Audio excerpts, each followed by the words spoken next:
Topik bahasan kita pada sesi ini adalah tentang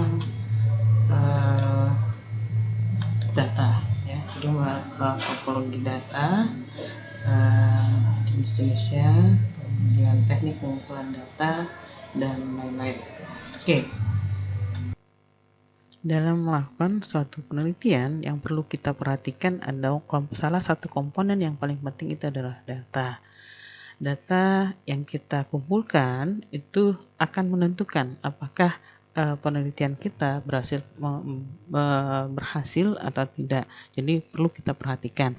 Di awal, data yang telah dikumpulkan itu perlu dikelompokkan terlebih dahulu sebelum dipakai dalam proses analisis. Nah, jadi ini harus kita perhatikan. Jadi kita di awal perlu sekali lagi perlu kita kelompokkan. Jadi bisa saja hasil pengelompokan data tadi ada beberapa data yang kita bisa gunakan, ada beberapa data yang perlu dibuang, dan ada beberapa data yang perlu kita ukur ulang kembali. Baru kita bisa lanjutkan ke proses analisis.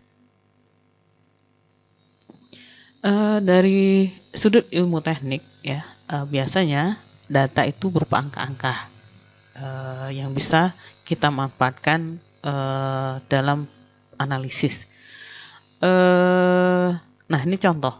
Jadi apabila suatu data itu memiliki arti bagi pemakai, maka data disebut dengan informasi. Contoh, misal data jumlah mata kuliah yang diambil seorang mahasiswa pada satu semester. Misalnya 12 SKS, 3 SKS, atau berapa. Jika data itu diolah, maka kita akan bisa mengambil total jumlah SKS yang diambil oleh mahasiswa selama proses perkuliahan. Nah, di bidang ilmu teknik misalnya kita mengukur getaran gelombang suara. Nah, total kita bisa dari data getaran suara kita bisa hitung kalkulasi rata-rata, total, dan lain-lain. Nah, itu bisa kita olah untuk kepentingan proses penelitian kita. Secara penelitian, ya, data itu dibagi dua, data primer dan data sekunder. Di mana data primer itu adalah data yang kita peroleh dari hasil penelitian kita. Jadi hasil penelitian benar-benar data kita merupakan sumber pertama yang menghasilkan data tadi, ya. Contoh data primer, misalnya kita melakukan wawancara, kita interview, atau bisa juga melalui kuesioner, ya. Maka itu data primer yang kita hasilkan. Atau bisa misalnya kita melakukan pengukuran. Nah, data hasil pengukuran yang kita dapatkan itu juga merupakan data primer. Untuk data primer, cara pengumpulan datanya bisa kita gunakan observasi secara langsung, ya. Jadi misalnya pengukuran berarti kita observasi. Kemudian bisa juga melalui wawancara, jadi macam-macam, dan bisa juga melakukan pengamatan di lapangan, yang kemudian kita lakukan resume dari data yang kita amati. Yang perlu kita perhatikan dalam data itu ada yang namanya tingkat akurasi, ya.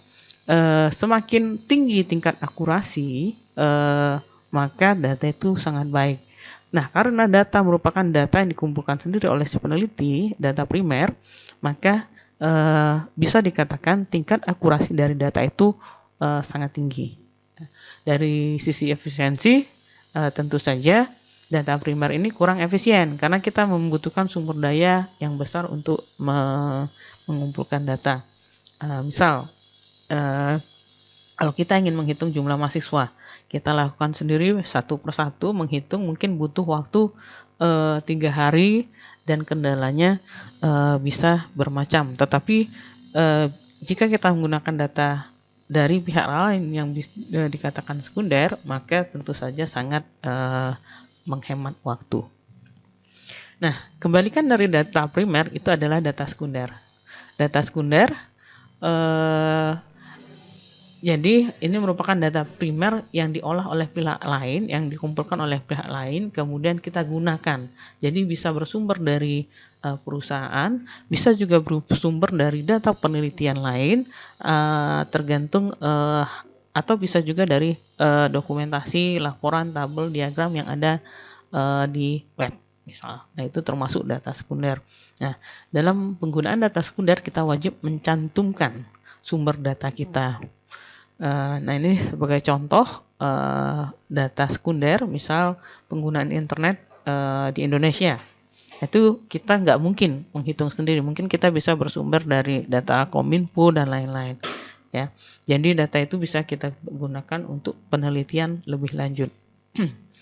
Untuk pengumpulan data sekunder, ya, biasanya kalau memang itu data perusahaan, kita bisa peroleh dari pihak otorita tertentu yang berwenang. Tingkat akurasinya tergantung. Kalau memang data yang kita kumpulkan itu baik, kalau data yang kita dapatkan itu baik, maka akurasinya baik. Tapi kadang-kadang kurang akurat. Kenapa? Karena datanya bersumber dari pihak lain yang bukan tanggung jawab kita, sehingga akan menyulitkan untuk akurasinya. Tetapi dari sisi efisiensi, data sekunder ini tentu saja sangat fleksibel. Nah, kalau dari jenis penelitiannya, data primer dan data sekunder dapat digolongkan menjadi data kuantitatif dan data kualitatif. Kalau kuantitatif itu data yang menggunakan angka, sedangkan data kualitatif berupa kategori. Misalnya, kalau kuantitatif nilai 90, 70, 80. Nah, itu angka. Tapi kalau kualitatif kategori, kelompoknya baik, bagus, cukup baik misalnya. Jadi nilai A, B, C, D itu juga termasuk data kualitatif. Jadi data yang kategori.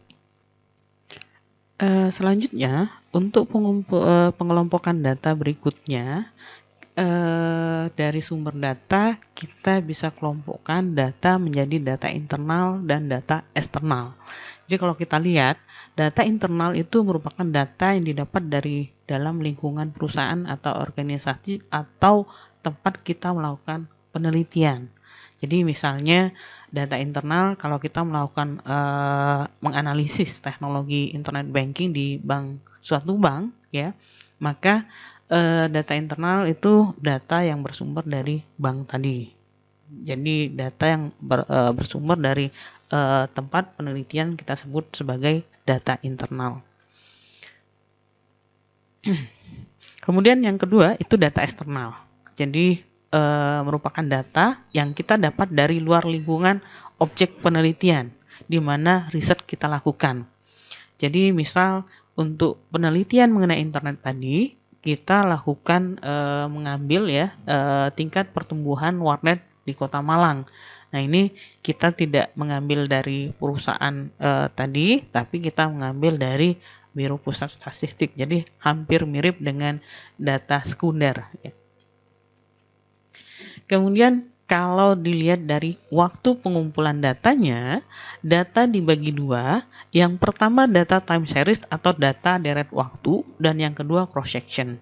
Nah, untuk data time series, data itu kita kumpulkan dalam interval waktu tertentu. Misal 1 minggu, 1 bulan, 5 tahun. Jadi itu data time series. Jadi datanya itu sifatnya continue dan ada periode. Misal kalau ini data penjualan dari tahun 2000 sampai tahun 2006.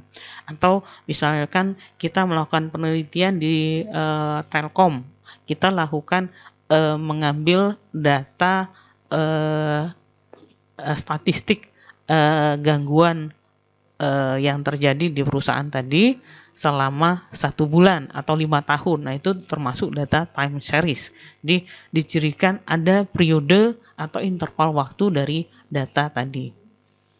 Kemudian yang kedua itu data cross section, data satu waktu. Nah, beda dengan data interval tadi ada deret waktu. Nah, data cross section ini data yang diambil dalam satu kurun waktu tertentu saja. Jadi ini sifatnya on the spot.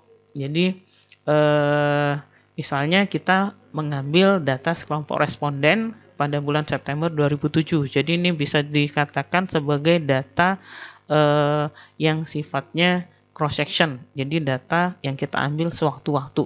Jadi tidak ada periode.